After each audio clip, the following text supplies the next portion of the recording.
And here we go.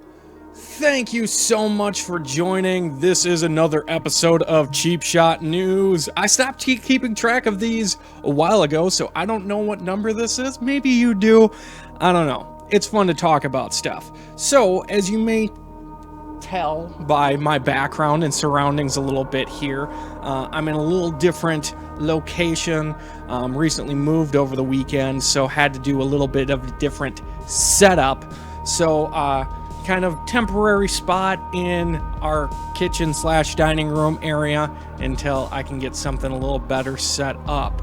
So, lots of stuff to talk about today. For the second week in a row, I'm going to discuss, well, I'm basically going to correct myself for the second week in a row, because 2 weeks ago, I said, Matt Reeves is going to be the guy. He's it. He's going to direct the Batman. And then a day later, talks broke down and nothing really happened. So then a week ago, I said, Matt Reeves is out. He's not going to direct the Batman. We're going to get someone new. Who would you guys like to see to direct the new Batman movie? And we discussed that. And then a day later again, I had to correct myself. And now it has come to seem that Matt Reeves has actually signed on, according to Warner Brothers, to do the Batman movies. So even though contract negotiations broke down, everything fell apart, it does seem now that he is locked in. He's going to be the guy. So unfortunately, Christopher Nolan or David Fincher, as I wanted to see it,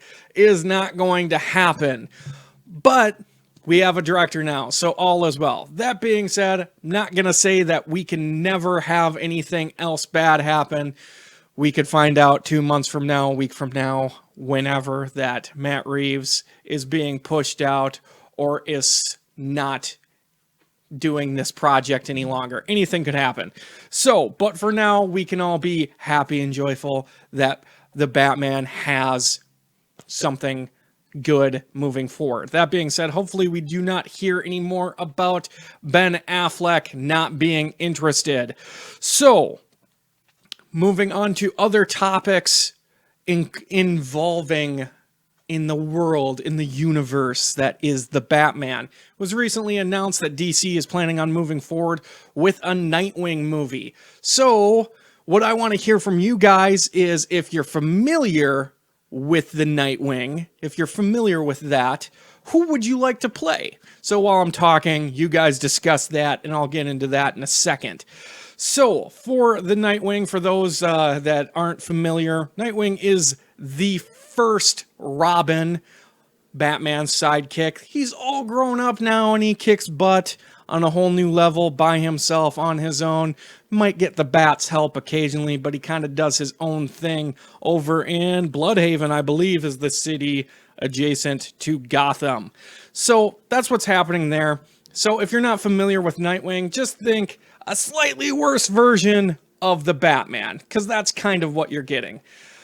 So, basically, the rumor has it is Chris McKay, the guy who recently did the Lego Batman movie and has done some other things, mostly Robot Chicken, actually, writing for Robot Chicken. He also wrote for the Lego movie.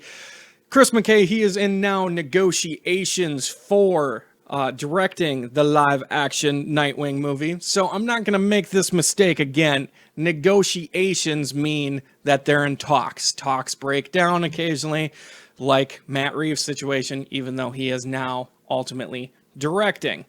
So, that being said, Chris McKay is on board. So I'm seeing some things of people who would like to be, who you would like to be the character Nightwing / Dick Grayson.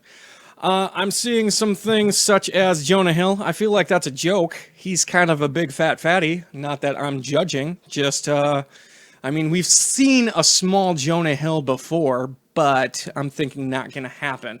Soup, I believe you said the other Affleck. Of course.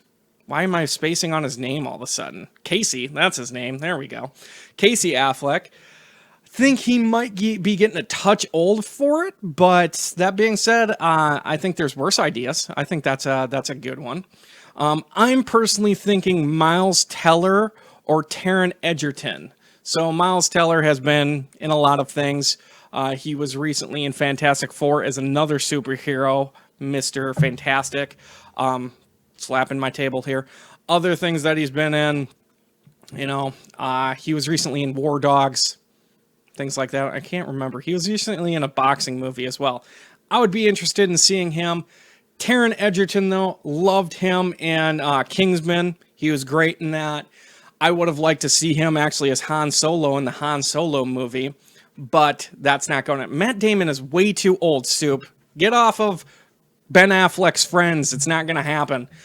So Taron Egerton, he's already proven that he can do well in an action role in Kingsman. I'd like to see him. I've also seen some alternatives if you're not going the standard person of the white persuasion route of like Dev Patel and some other people. The guy who plays man, I'm forgetting names today like crazy.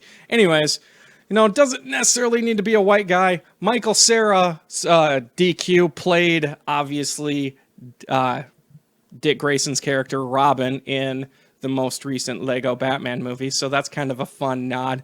I don't think he's got the chops, but we'll see what happens. Moving on to other awesome topics. I know I'm being super racist, Drew. I apologize. Other random topics sticking in the comic book genre is X-Force. So, with all this talk about like what happens in the X-Men universe from here on out, pretty much everyone in the X-Men movies has basically said they're stepping down. Jennifer Lawrence is not under contract any longer. Patrick Stewart recently announced, as well as Hugh Jackman, that they're not going to continue with... you guys are just trolling me now with these older black gentlemen that you think should play Nightwing. So, moving on to continued stories of X-Force. Yes.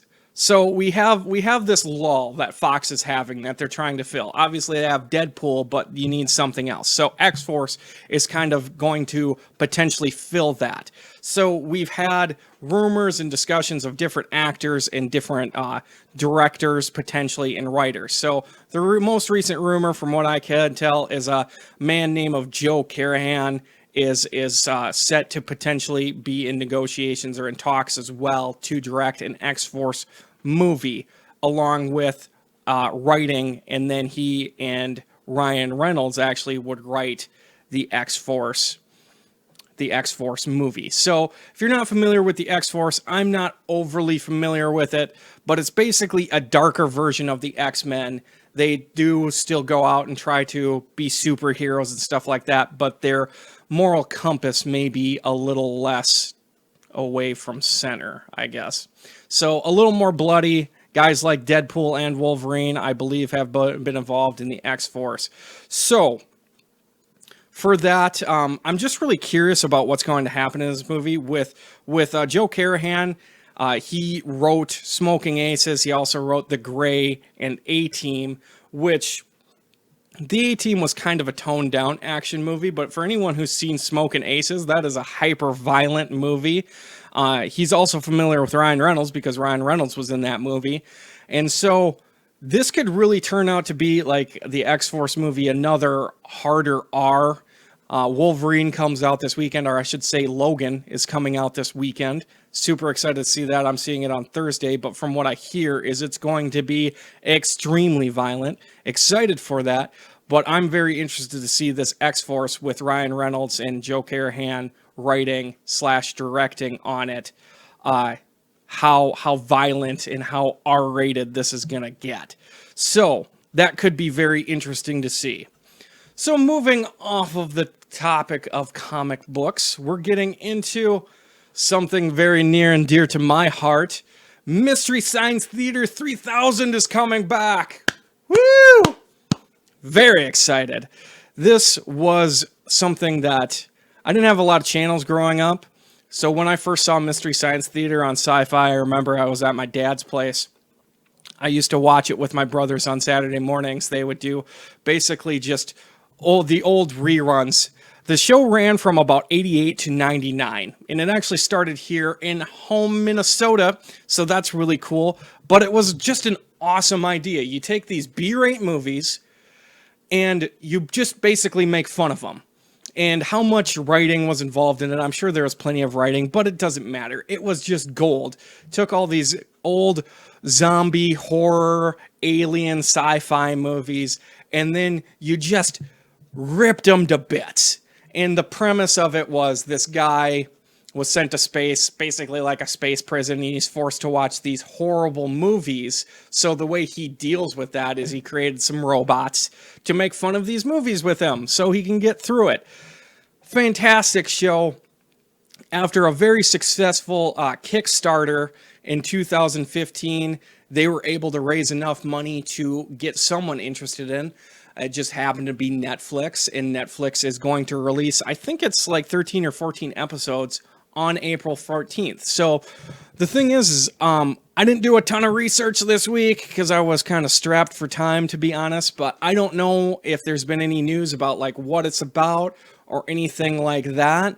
But I'm really curious to see like what movies they do. Are they going to be more current B-rate movies, or are they going to be the older stuff like we got, you know, from like the 50s and 60s black and white horror and sci-fi? I think it'd be really awesome if they did something like a Nick Cage movie that really sucked or something like that. That would be sweet. So I'm super excited about that. I actually donated to the Kickstarter because I was so excited about that, bringing back a little bit of my childhood and my fascination with humor and old school movies and television. So really excited to see that coming out just over about a month and a half from now. So Rogue One was not that bad, David. All right, David wants Mystery Science Theater to do Rogue One. It wasn't that bad. Now, like I said, do a Nick Cage movie. All right.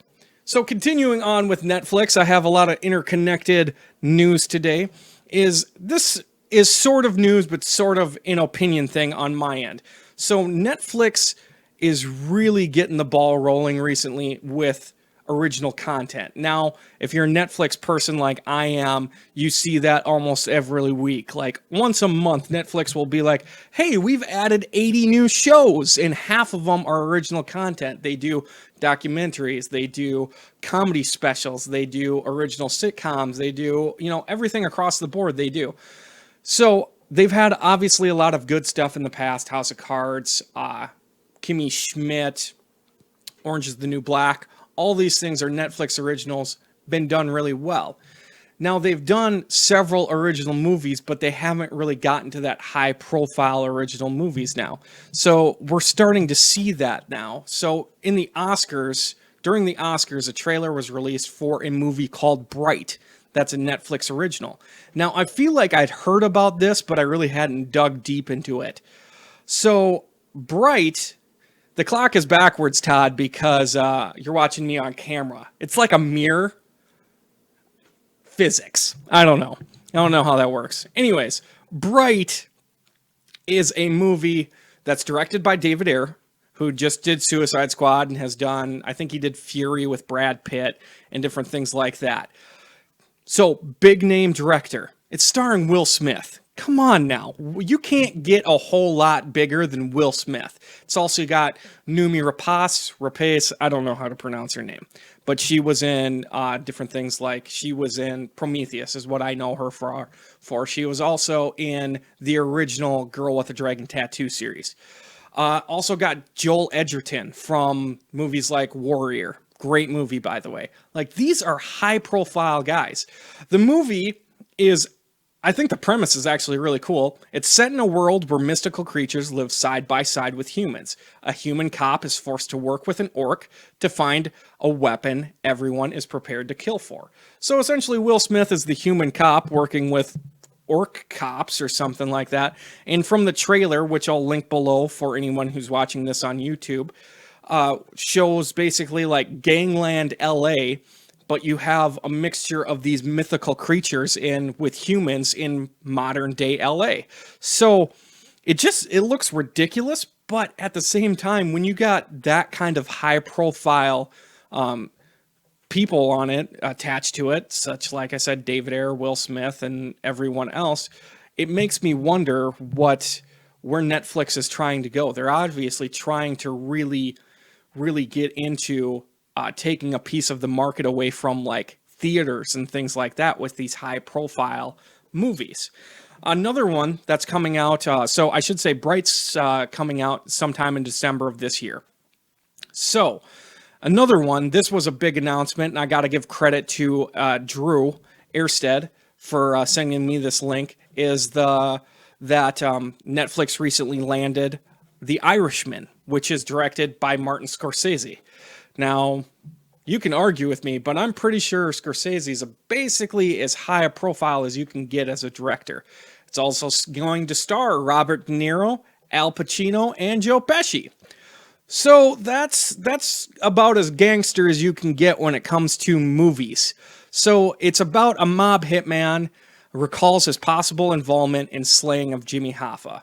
Robert De Niro is the title character. He's a hitman called the Irishman. This is quote unquote based on true events, or at least somewhat true events. And then it sounds like Al Pacino is going to play Jimmy Hoffa. So again, Scorsese, De Niro, Pacino, it's going to be gangster. Now, this was a $100 million deal that Netflix did, and this seems like one of those things that could potentially be up for some awards. Now, what I was talking to David about before recording is I want to throw something out there for Netflix.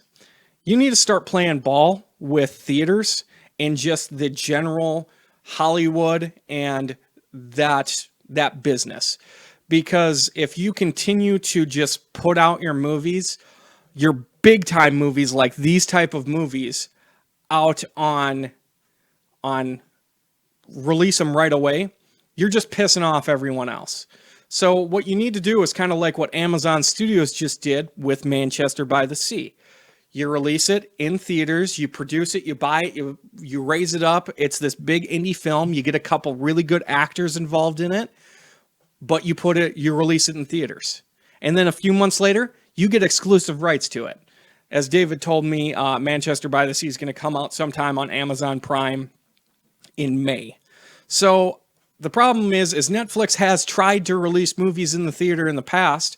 They wanted to do their sequel to Crouching Tiger, Hidden Dragon in theaters sometime 2015, late 2015. But the theaters basically are like, nope, not going to happen. You're basically screwing us with your idea of you're going to release it in theater while simultaneously releasing it on your streaming service. That doesn't help us any. So they're going to have to play ball. But I think from a business perspective, it makes sense. And honestly, these two movies, I would probably see in the theater. I would throw down, $6, $8, $10 on a movie for this, even though I know I'm going to get it. I know I'm going to get a movie on Redbox in however many months. That doesn't stop me from going to see it in the theater. Now, people can get mad at me. I don't know what you guys are saying on there or not. I just think from a business standpoint, it's a good idea. So Netflix, just a little example, go play ball. That being said, I'm super excited for both of these projects. I'm probably a little more excited about The Irishman because I'm a huge fan of the Goodfellas and Casino and Godfather for that matter, even though Scorsese didn't do that. Pacino was in it. So big fan of that. I'm very, very curious about Bright, but we'll see what happens. Well, that is going to wrap it up for me. Thank you so much for listening. We had actually a pretty good turnout today. Thank you guys for commenting and playing along. My name is Zach. Again, this is Cheap Shot News. I'm here every Tuesday around 7:30 doing this live, and I'm going to try to keep it that way. I'll make an announcement if anything changes. If you'd like to follow me on YouTube, cheapshotcinema.com, you can check out the website. Otherwise, just Cheap Shot Cinema on YouTube. Hit that subscribe button and hit that like button. Otherwise, you can follow me on Facebook and Twitter as well. Just search Cheap Shot Cinema. You'll find me. Well, thanks again, guys. Really appreciate it. And I'll see you next week. Bye.